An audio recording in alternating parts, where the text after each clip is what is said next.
Bonjour à tous et bienvenue sur la chaîne de CF3D et c'est Nitrox03 qui vous parle. Aujourd'hui, on s'attaque à une autre pièce importante de l'embrayage, c'est-à-dire l'arbre de transmission. C'est la pièce maîtresse qui va faire le lien du disque d'embrayage que on a personnalisé la vidéo précédente vers le reste de la transmission. Parce qu'il va bien falloir relier tout ça à un moment donné. C'est des simples disques avec des roues dentées ne suffira pas à transmettre la puissance du moteur aux roues. Donc, sans plus attendre, on s'attaque présentement au disque d'embrayage pour accueillir l'arbre de transmission. L'arbre de transmission, tel que montré plus tard dans la vidéo, va falloir y penser sérieusement à comment faire le lien, mais pour que la pièce soit démontable. Le principe ne sera pas compliqué. De plus, l'arbre de transmission, ce sera une pièce qui sera inamovible, c'est-à-dire que, mis à part tourner sur son propre axe, normalement cette pièce-là ne bouge pas.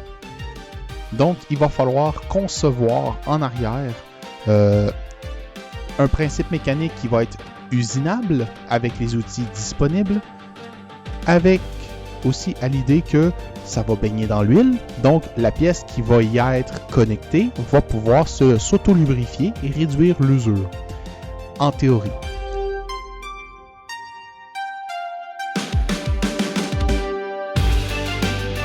Comme vous pouvez le voir en ce moment, je suis en train de modéliser en 3D l'arbre de transmission. Les mesures vont être portées à être changées tout au long du projet. Mais vous avez vu que le principe de modélisation 3D sur SolidWorks a été d'une simplicité incroyable. Il suffit de faire un esquisse, un rectangle, déterminer l'axe de rotation, faire une extrusion en rotation via la fonction dédiée, et le tour était joué. L'arbre de transmission est créé. Maintenant, ce qu'il va falloir penser, c'est comment je vais faire pour connecter mon arbre de transmission à mon disque d'embrayage. Le procédé est relativement simple. Il va falloir faire des cannelures. C'est comme des clés qui s'emboîtent les unes dans les autres. Ainsi, l'avantage de ces cannelures-là, c'est que peu importe dans quel sens que je vais tourner mon arbre d'embrayage, mon arbre de transmission, il va pouvoir s'insérer correctement dans le disque d'embrayage. Je vous laisse regarder le projet et je vous laisse voir comment je vais m'y prendre. Un petit détail avant que je me tue, c'est la cannelure. Il va falloir qu'elle soit usinable sur un tour à métal conventionnel avec des outils de fraisage conventionnels. C'est-à-dire que ma cannelure va falloir qu'elle accueille soit, si je ne me trompe pas sur le nom de l'outil, une queue d'aronde et une fraise standard. Pourquoi? Ce sont des outils qui sont facilement retrouvables sur le marché et qui peuvent être utilisés sur beaucoup d'autres applications pour le projet. Bien entendu, les mesures qui sont inscrites en ce moment ne sont en tout point de vraies mesures. Ce sont des mesures improvisées pour le moment car je n'ai pas encore fait ma liste d'outils. Mais éventuellement, selon ce qui va m'être disponible d'avoir, j'ai l'intention de réadapter toutes les mesures en fonction des outils que je possède.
Comme vous pouvez le voir, la création des cannelures sur l'arbre d'embrayage est relativement simple. Il suffit de faire une extrusion en retirant de la matière et de faire une rotation de l'extrusion. Ainsi, on récupère une cannelure qui convient à nos besoins. Bien entendu, la longueur de la cannelure va être déterminée par rapport à la proportionnelle à ma longueur de pièce, plus un gap, un jeu, si on peut appeler, pour permettre à la machine d'avoir certaines erreurs en termes de longueur. Pas excessif parce que je ne veux pas créer des vibrations inutiles, mais suffisant pour permettre l'assemblage de la pièce sans pour autant avoir de restrictions ou de risques potentiels que la pièce ne vienne pas s'accoter sur les limites nécessaires, obligatoires au bon fonctionnement du projet. Maintenant, on s'attaque à la cannelure inversée. Comme que je vous avais expliqué, il me fallait une queue d'aronde, mais encore là, je ne suis pas sûr du nom de l'outil, il va falloir que je vérifie. C'est un outil avec un usinage particulier, avec un angle déjà prédéterminé. Bien entendu, il n'existe pas d'outil dont le rayon va être fonctionnel. Ça sera surtout un outil à angle inversé plat. Donc, dans la vraie vie, l'usinage on va adapter l'usinage en fonction de nos besoins. Le modèle 3D, il faut prendre en considération un critère simple, c'est que c'est du prototypage. C'est le monde parfait avec des licornes où est-ce que tout fonctionne bien. Donc, c'est sujet à changer. Et comme vous pouvez le voir en ce moment, je suis en train d'ajouter un trou percé taraudé parce que j'ai l'intention d'ajouter un disque fileté pour bloquer si je ne me trompe pas d'axe selon le logiciel, pour bloquer en axe X le mouvement de mon disque d'embrayage. Comme ça, quand il va falloir qu'il vienne s'engager sur mon volant moteur, il ne pourra pas aller plus loin. Mais en même temps, comme on avait établi là plusieurs vidéos, le roulement à billes sera le bras qui va déterminer l'avancement ou le recul. Donc, les cannelures vont principalement guider la pièce dans son mouvement tout en lui permettant une rotation fixe et garantissant que la pièce ne se mette pas à glisser sur son axe.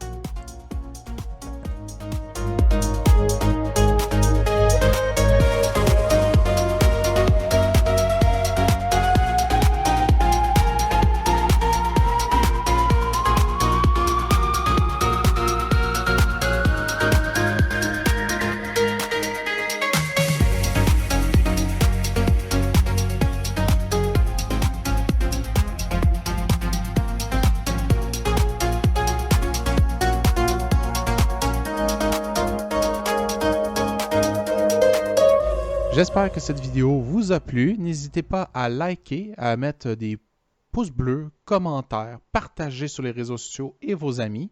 N'hésitez pas à me conseiller sur des connaissances que je ne posséderai pas. Et je vous dis à bientôt pour une future vidéo sur le projet RC ou d'autres gameplays sur la chaîne. Pour compléter cette vidéo, comme vous pouvez le voir en ce moment, j'ai l'intention je remodélise les pièces dans le but de les faire ajuster à mon assemblage pour garantir que les pièces ne se brisent pas pendant l'utilisation. C'était Nitrox 03 et on vous dit à la prochaine.